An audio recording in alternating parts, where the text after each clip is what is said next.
Well, Merry Christmas, everyone, over in France and Europe. It's currently around about 12:15, so you're probably getting ready to tuck into your Christmas lunch. So I hope it's really good and having fun here in Hobart. It's about 11:15, and obviously we missed the tracker update because we were out having fun with Kirsten, and it was about a 2.5 hour boat ride back to the marina, and then we had to drive back here and drop off the film crew and get things organised. And so been a busy Christmas, and it was a lot of fun to see Kirsten. So we got three lives up there when we met her, and then the interview when she's alongside, and then just a little bit on the departure as well. So a lot of fun, great to see her. And now we'll just go through the rest of the fleet. First of all, it's Jeremy's birthday today. He's the magic 60, and so his 60th birthday out there. So no doubt having fun and celebrating Christmas. Fancy having.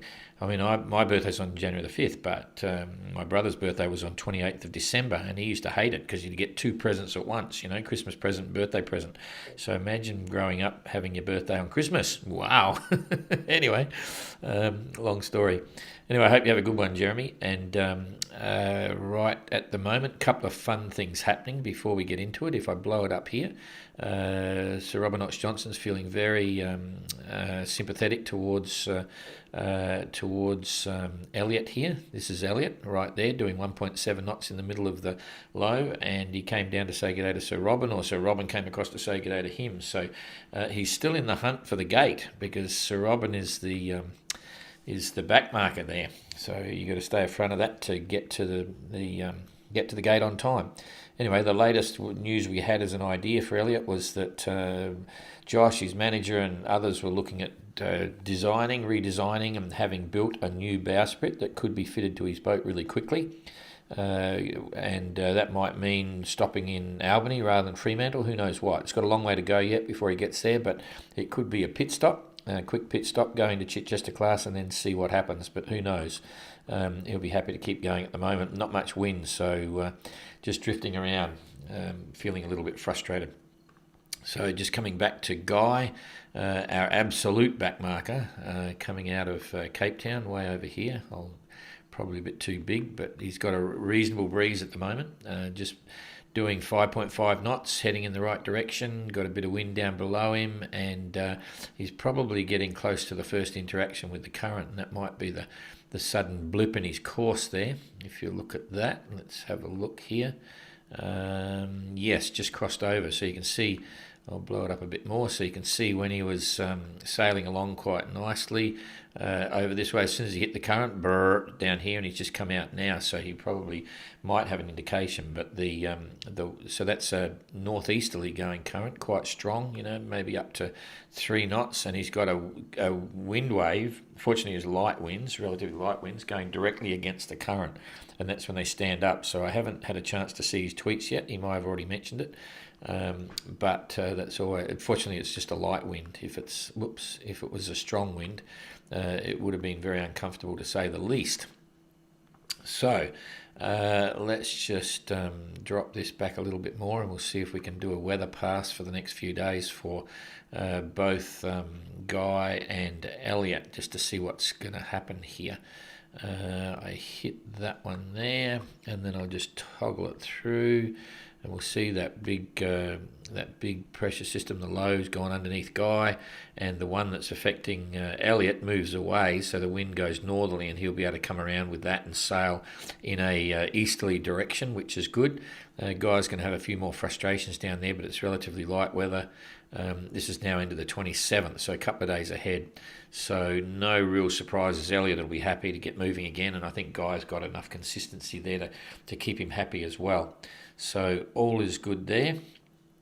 Ian Herbert Jones, get the weather back to the bottom here. There's a big high formed over the top of him. Well, this one here is going to move over the top of Ian. At the moment, he's got plenty of breeze, good seas, 5.8 knots. Did 134 miles in the day, so that's pretty good. And Jeremy, he on his birthday again, stuck in this Southern Ocean stuff, 5.6 knots, and for 24 hours. He's done 123 nautical miles, so still sailing conservatively, trying not to break anything. With those sorts of winds, he could be doing faster if he really wanted to, probably, but that's a good safe speed, so he's happy, and let's just see. I'll bring Goog into the picture here as well. He survived those heavy winds previously, and now he's making 6 knots. Always consistent high averages with Michael, so that's pretty cool. And now let's just see what happens to the weather on these three going over. That system's probably just going to do a general move to the east, and then we've got this high here, which is going to come up and fortunately stay high enough to keep Elliot moving at the back. And Ian Herbert Jones moving underneath it in the right direction.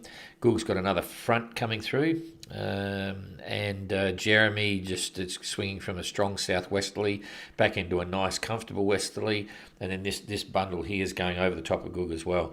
But this is just typical Southern Ocean stuff. There's no real dramas in any of that. Jeremy's back in it again. He's going to be how do we put it? He's had consistently solid Southern Ocean conditions for some time. You can see here, even with Michael, he's that's going to be blowing southwest quite strongly. Let's have a look at what the waves are going to do. That looks as if they'll be building up there. Yeah, good 6s. So both Michael and Jeremy are both going to be in pretty solid seas. So no let up for Jeremy. He hasn't even had little breaks. At least Michael's had some reasonable breaks in between the systems. Anyway, that's through to the 27th. So again, no real super surprises there. So let's go back here and look at what's happening with the pack of 3 at the beginning. It's very interesting to say the least. And we've still got Kirsten and Simon are on 1 hourly at the moment. We'll put Abelish on 1 hourly starting in the morning, tomorrow morning, as he's coming up the coast, and we can see what's happening. But Abelish had a huge run, which we predicted. We always said Abelish was just chopping away back there, followed the big breezes in, making slow, consistent gains on Kirsten, as well as Simon, of course.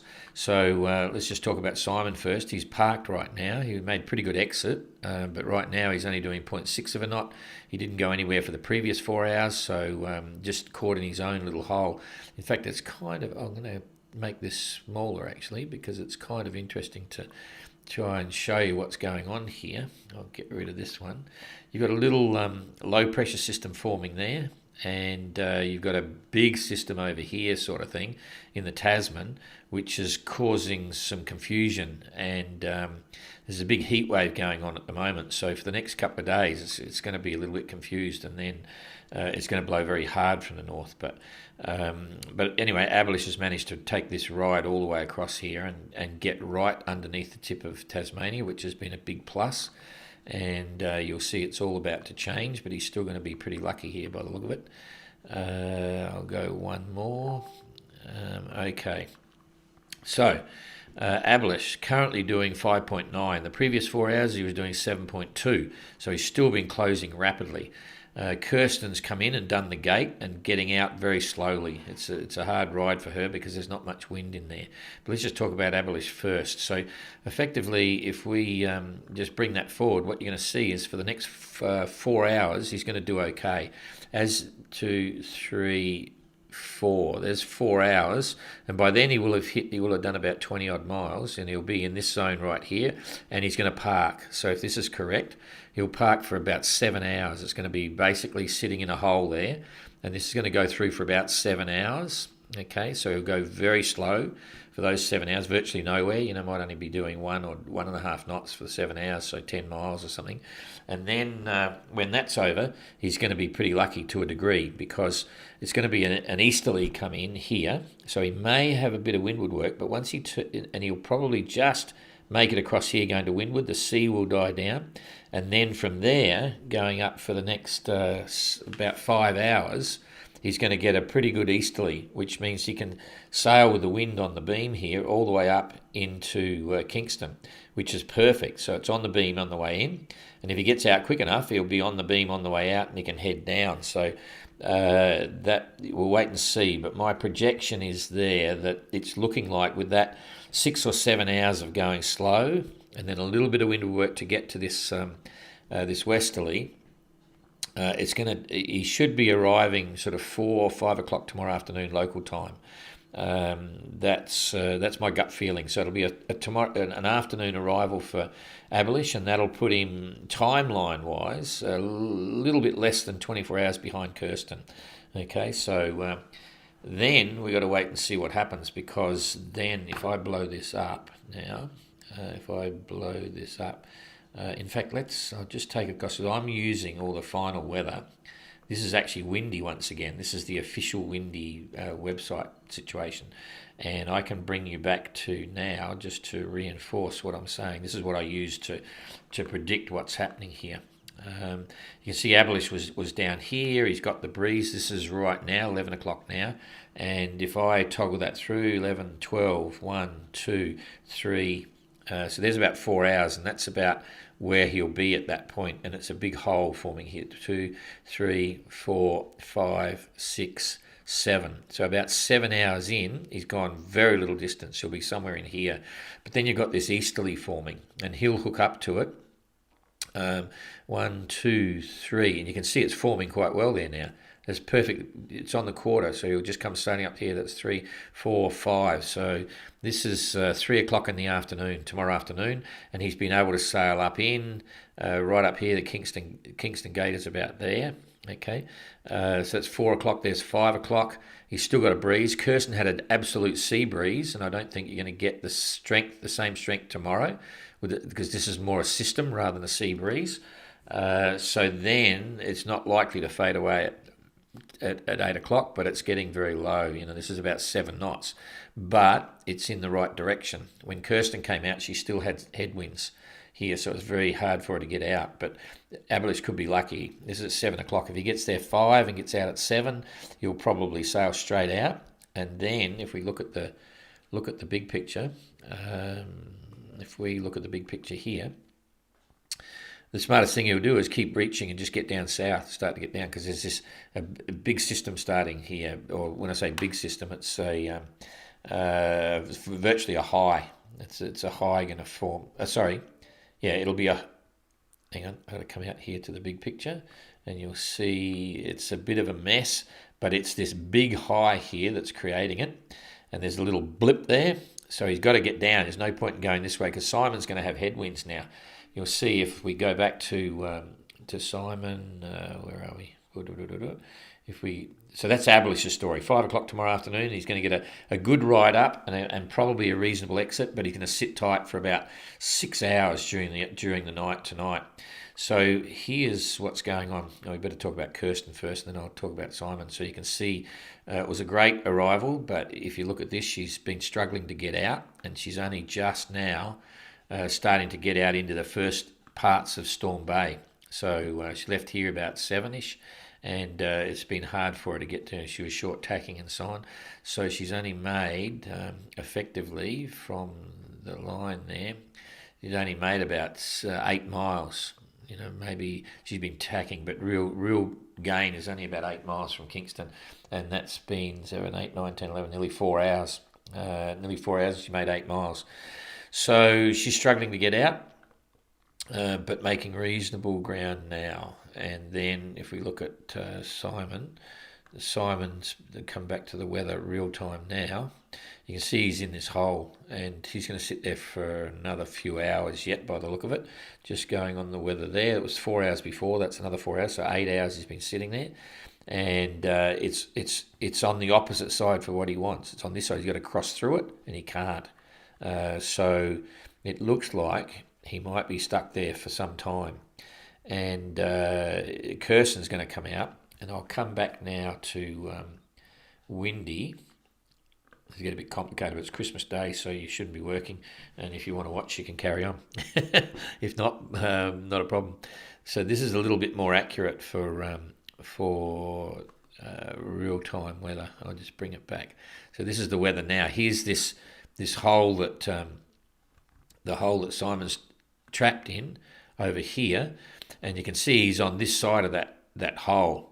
If he was on the bottom side here, then he could go. And I know for a fact that his friends that were there to meet him said, you've got to be on the southern side of the rum line, otherwise you're going to get caught. And he's actually currently on the north side of the rum line. So he had to get out, and what he was doing, it was hard to get down south. He thought he'd stay up, and he's on the wrong side of this thing here. And it might cause a bit of a problem. Hang on a sec, I'll just blow it up. So that's real-time weather now, and I'll just push it through. That's 2 o'clock in the morning, 3 o'clock, 4 o'clock. He's still on this side of it, and then he's going to slowly start to get some breeze in the morning, 7 o'clock, and he might push down, but it's still very confusing. And Kirsten's going to be facing the same thing.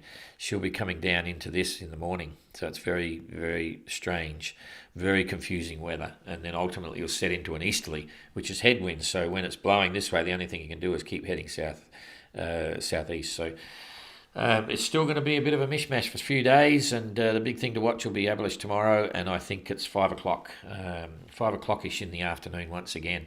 And thanks for to Alex today on the boat, and it was amazing. It's a long story. They hadn't have Christmas dinner. They got a turkey there, and they've taken it home tonight, and they're probably eating their Christmas dinner now. So Jackie and Alex, thanks very much for everything today with the boat, and we're going to do the same thing again tomorrow for Aberlich. So it'll be an early start, ride the boat round there, and we'll see you tomorrow. And I don't have to wear the Christmas suit anymore. Have a Merry Christmas, everyone.